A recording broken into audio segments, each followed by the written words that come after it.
G'day Australia, this is Tim here. A lot of you might know me as the face of Beef It Up Australia, but we've got this new thing going now, and it's a podcast, and it's to help the farmers and everybody suffering and dealing with mental depression, mental health, whether it be your loved one, your friend, your husband, your wife, your kids, your best mate, or anybody that you may even know.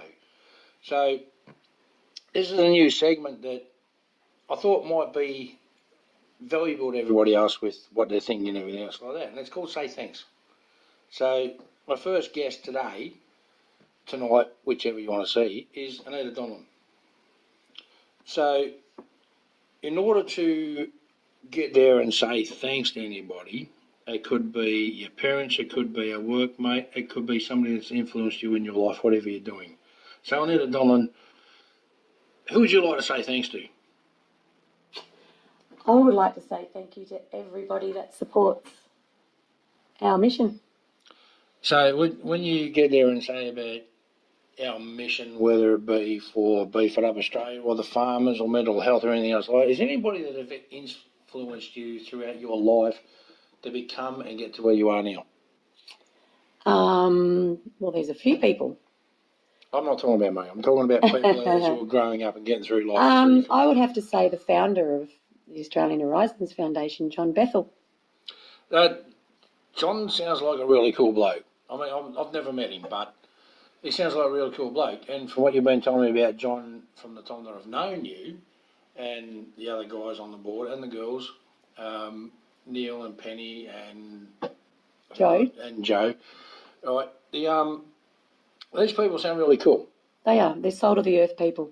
So with Beef It Up Australia and everything else going on with Beef It Up Australia, what is the sole purpose of Beef It Up Australia, and what is the sole purpose of Joe, Neil, John and Penny? Well, John is the co-founder of the foundation, and Neil and Penny and Joe, they're board members. Their sole purpose is to provide the direction and the governance of the charity, but that all comes from their life experience of being based in rural and outback Australia, being involved with their communities. Right, so with all that, is that just subjected to one part of Australia, or is it all of Australia? Does that cover? It's actually all of Australia, because even though they're localised obviously in their own communities, they have been involved with multiple industry-specific and community-specific initiatives, which brings in every community, everybody in the agribusiness sector and small business and small communities. Okay, so with your Beef It Up campaign for Beef It Up Australia, so I'm in the understanding that you go around and you talk to local communities and local hotels in small communities to see if they want to get on board and bring the community together, farmers and the small communities. Right, so is with the mental health issues and everything else going on, is that just confined to helping farmers and small communities, or is it a broader range and just helping everybody suffering mental issues and mental health and depression and stuff like that? It's the wider community of that particular postcode. So it's the small business operators, it's every stakeholder within that postcode that makes that community tick.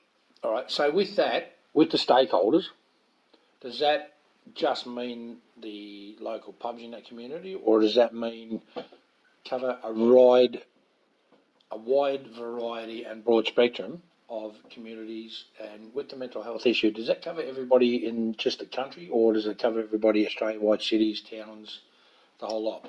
Well, by default, everyone knows somebody, and if you ask somebody in the city if they've got a connection to a rural community, 9 times out of 10 you'll find somebody that does.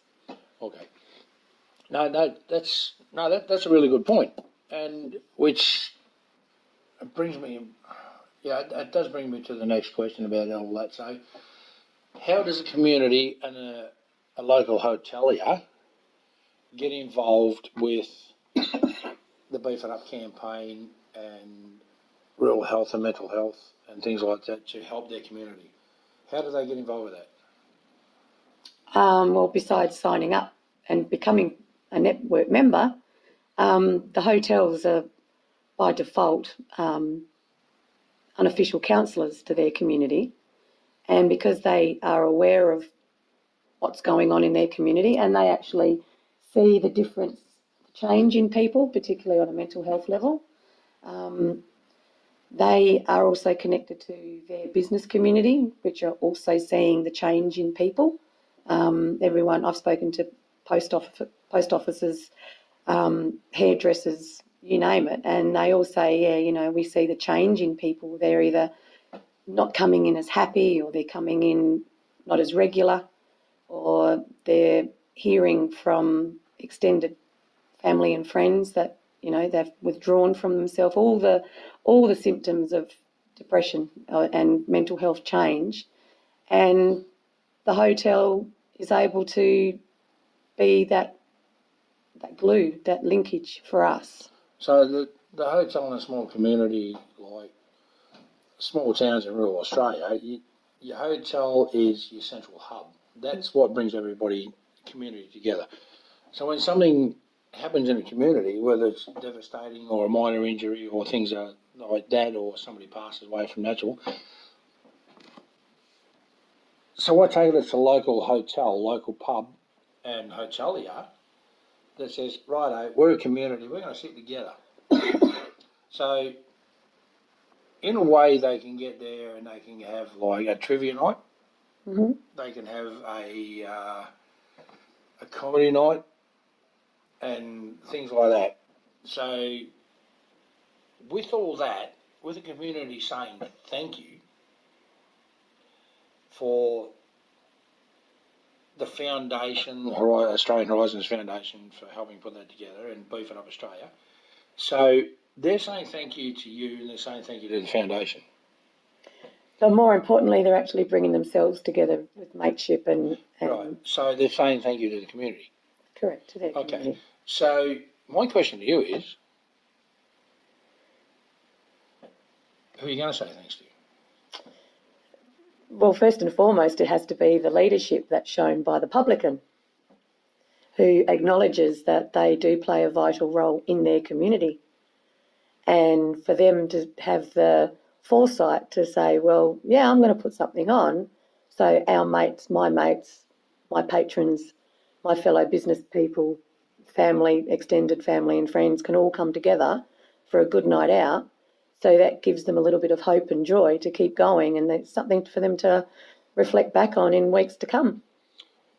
Oh, that's really cool. That is a really good point to make. And without your community, without your local pub, without your local butcher, without your local mechanic, servo, supermarket, shop, even without your local florist and your local gardener, you've also got your local town Yahoo. Yep. Everybody's got to think their local yobbo, because without the yobbo, the glue falls apart. That's right. But I just want to say my thanks and say thank you to the farmers. Absolutely. It's the farmers that hold this country together. The farmers supply everything that we've got in our house. Everything. It doesn't matter whether it's the clothes we wear, the metals for the fridges, cars, everything else like that. Even miners are classed as a farmer, as far as I'm concerned. So I just want to say thank you to the farmers. Right? And my own motto is, and this is a motto I swear by, and even though I've got my own shit going on, my motto is, and it's a motto that I've put onto stubby holders, that, you know, for sale and proceeds go to mental health and things like that. My motto is that I am strong, I am a survivor, and I will win. That's a pretty good motto. No matter what you do. So, Australia, thank you. My guest this evening is Anita Donlan. Thank you. And Australia, good night, good morning, good afternoon. Enjoy your night. Look after your loved ones. Say thank you to someone today.